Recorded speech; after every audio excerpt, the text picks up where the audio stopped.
You know more about the surface of Mars than you do about the ocean floor, and Mars is 54 million kilometers away. The ocean floor is just 4 kilometers beneath your feet. Between 1999 and 2001, NASA's Mars Global Surveyor gathered over 600 million elevation points of the Martian surface. The resulting map has a resolution of 463 meters per pixel.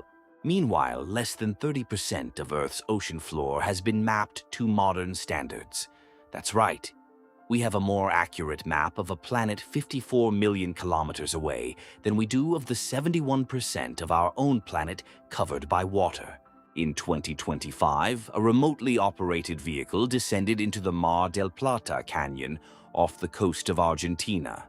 At 1,280 meters, it filmed a sea star. The image went viral. Within days, millions of people had seen it. The livestream audience surged from 4,000 to 500,000 viewers per dive. Over 17.5 million views across 3 weeks, nearly 75% from Argentina. The deep ocean had captured the world's attention. We know more about Mars than our own ocean floor, and we are only just beginning to look. In 2017, only 6% of the ocean floor had been mapped to modern standards. By 2025, that number had risen to 27.3%. Today, it stands at 28.7%. 28.7%, that's all. Nearly 71% of the ocean floor remains unmapped. The most detailed global map of the seafloor, the GEBCO 2026 grid, has 3.73 billion data points, but it is fully populated only through prediction, not direct measurement. Mapping the seafloor requires ship-based multi-beam sonar. A single survey vessel would need about 350 years to adequately cover the seabed below 200 meters, and another 620 years for the shallow margins. Mars, the Moon, and Venus have each been surveyed globally. The entire surfaces of those worlds are known. Earth's own ocean floor is still a mystery. We have mapped the surface of Venus.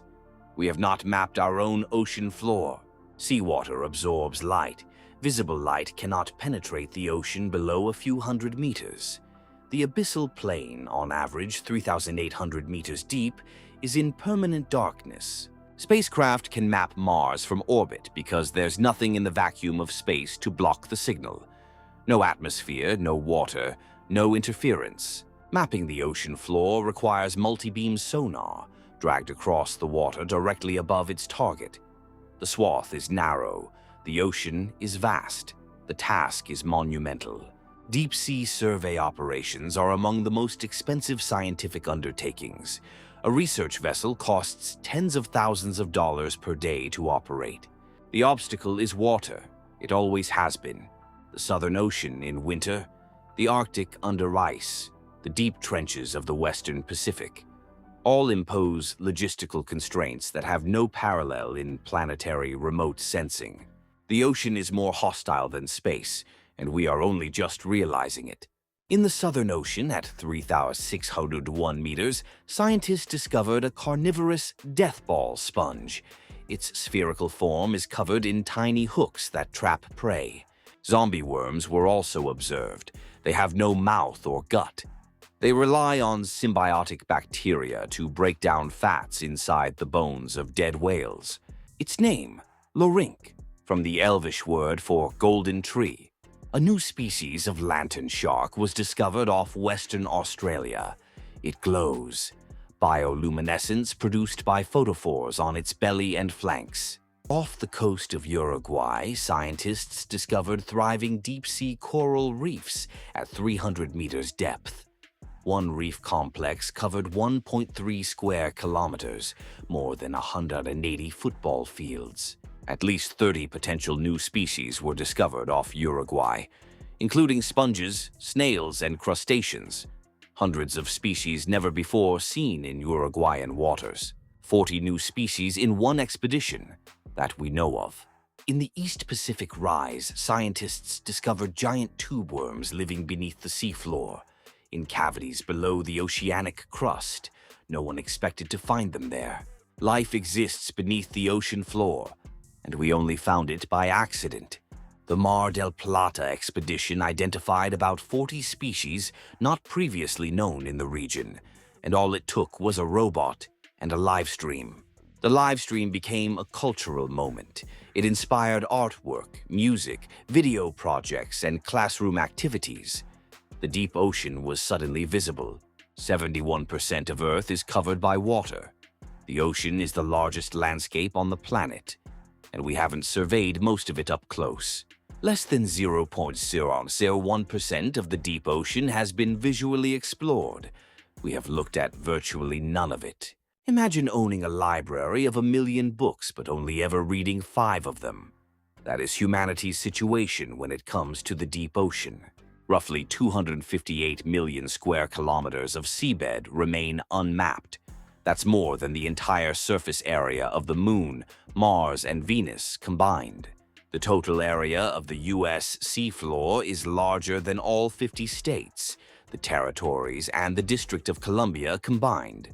And less than 25% of it has been mapped to high resolution. One survey vessel would need around 350 years to adequately cover the seabed below 200 meters, and another 620 years for the shallow margins. 970 years for one ship to map the ocean. Over 185 organizations from more than 40 countries have contributed data to the GEECO global grid. But the gap remains enormous.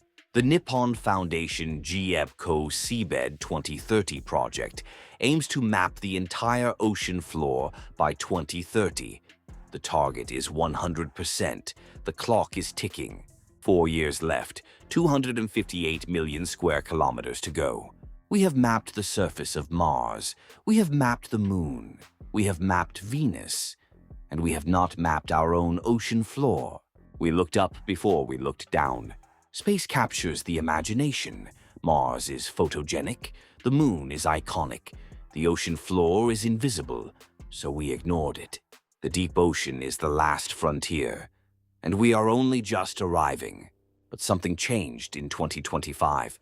When people saw the deep ocean for the first time, they cared. They wanted more. The silence broke.